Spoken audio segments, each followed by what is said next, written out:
Today we're doing the world's cheapest winch install on the Pioneer 1000. Trying to make this build very realistic and budget friendly. So this is a pretty good winch. It's a Hyper Tough. It's a knockoff of Warren, just like the Harbor Freight is. And the important thing is that it's got a 200-to-1 gear ratio, which tells you it's really about a 5,500 pound winch. You want the lowest gear ratio, less current draw on your battery, and good pulling power. We're also using a super cheap eBay winch mount. So the winch was about $100 shipping, maybe 120 with shipping, and the winch mount was like 40. This is about as cheap as you can get. This winch mount's really nice. So it's just stamped 3/16 steel, 2 pieces. One piece, the first thing you do is you bolt it onto your front diff. So you pull out your factory front diff bolts, bolt that on like so, and it kind of comes up. You need to put longer bolts there than the factory ones. It came with these gold ones. I don't really like those, so I just used some factory Toyota ones I had laying around. So the way it works is that goes there, and then this top piece goes over it. It sandwiches together with your winch bolts, and this piece ties into your factory bumper mounts. Your bumper slips in this gap right here very easily, and then it all secures down. So pretty sweet, simple, light, etc. But the way to install it is actually to mount this to the winch first, because you can see these holes here. I'm using a wide spool, but any of the holes you're going to use are going to be kind of tricky to get to once you have the winch on there. You can't really get a bolt up in that hole very easily. So the thing you do is take it and flip it down on top of the winch upside down. Put your back 2 bolt holes on first, torque those, and then flip it up here and put your front 2 on, and then you're good to go. And then install your bumper. And that's it for mounting it. And then you got to do all your wiring and whatnot.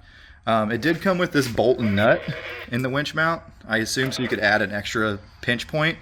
But you've already got 2 bolts sandwiching it there for the winch mount. I think it's kind of overkill, so I'm going to leave it off. You do need to use 2 different length bolts. So these back bolts are only going to go through one 3/16 bracket, but these front ones are going to go through this one and this one. So use the longer bolts up here. The winch was supplied with these longer bolts and these shorter ones, which are the right length. So you can use the bolts that come with the winch with this bracket. And then you have a bunch of extra stuff you're not using from the bracket, which is pretty standard. They're very universal because they fit a lot of different winches. Alright, so the winch is fully mounted. You can see I used the factory bolts there on the bumper. They have long enough to have good thread engagement, and I generally like to use the factory bolts where possible. They have better corrosion resistance and they're just stronger. This has a pretty big hole cut in there, so you don't have to fight with getting it perfectly aligned. But there's plenty of room all the way around the winch, and one thing I like about this winch in particular, this mount, is that it's very open. Some of the other mounts, you can't get to the winch as much to untangle it or if you need to do something on it. This is a very open, minimal winch design, and it does clear everything good. It's not rubbing on the bumper down there, so looks good. It's in there very solid. These are big 14mm bolts pinching here, and then you've got your other bolts in the front, so it's on there good. One thing I don't like about this winch mount is if you look at the angle of the cable right there, your winch cable has to come from the spool up a lot through the fair lead. So I could mount this fair lead a little lower down and improve that by drilling 2 more holes in my bumper, which is probably what I'm going to do just to get a little bit of that angle gone. That angle is not a huge deal with synthetic, right? It's going to slide over this pretty easily, but it's going to increase your cable wear slightly. Honda does it by putting a big roller on the bottom for a plow and also to help with that increase. There's some winch mounts that actually mount the winch at a different angle, a little higher, to help that. Now you're probably wondering, can I just come off the top of the spool to help with that? In order to do that, you'd have to remove the support, which isn't great. And also, winches are designed to have the rope run to the bottom of the spool. It's actually stronger for the winch. It has to do with the distance from the mount to where the load is being put on the spool. If you have the top of the spool, it puts more pressure on the bushings and stuff. So that's really how you want it. I'm just going to move my fair lead down about 3/4 inch to help that. And no, I'm not scared to drill 2 holes in this bumper.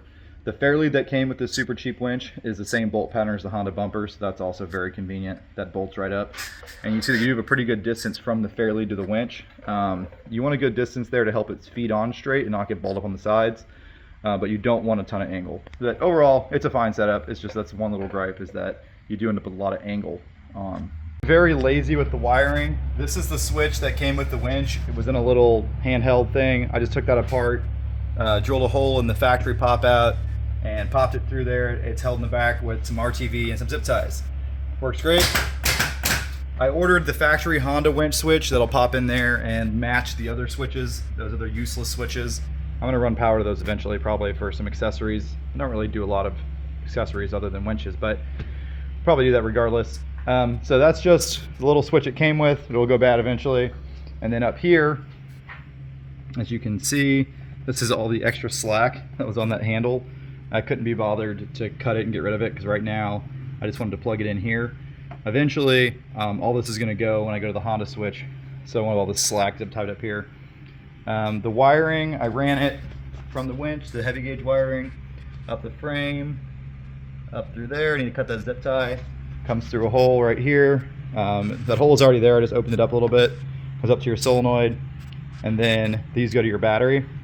That's where I hooked the ground, and then I hooked the power onto the battery side of the solenoid. It's all really easy because it's up here where you can get to it. The battery's up front on this machine, which makes all this very, very nice.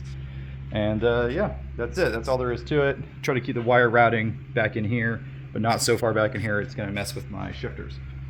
Now, one thing to talk about is keyed power. The way this winch is set up from the factory, this red wire is the power to the solenoid that operates the solenoid to get power to the winch. You should really run that red wire to keyed power. That way someone doesn't hit your switch when the bike's off, kid gets in there, messes with it, burns your winch up, or something else could happen, like your winch switch sticks when you're away from the machine, the key's off, and it burns your winch up. So I'm actually going to pull this red wire off of here and run this to keyed power. The easiest keyed power to get to is obviously your cigarette lighter, which on this thing is somewhere down here. So I got to see where that comes through on this side. It's somewhere down in there. Oh, there it is right there. So I'm going to tap into that harness, which is kind of far down in here, but that's that wire right there. That's your key. That's your easiest keyed power. So I'll probably just go off of that and make it a little more clean and safety proof. This will work fine. It's just that if your winch switch sticks, the switch starts to go bad, it could burn your winch up. On the Talon, I don't know if you guys remember, I actually had a big marine switch on the dash right here that would cut off battery power because I had a couple solenoids go bad and the winch stuck on. So I might do that eventually too. It's kind of like a lazy setup that was going to work great for this weekend. And then once my Honda toggle switch comes in, I'll clean everything up.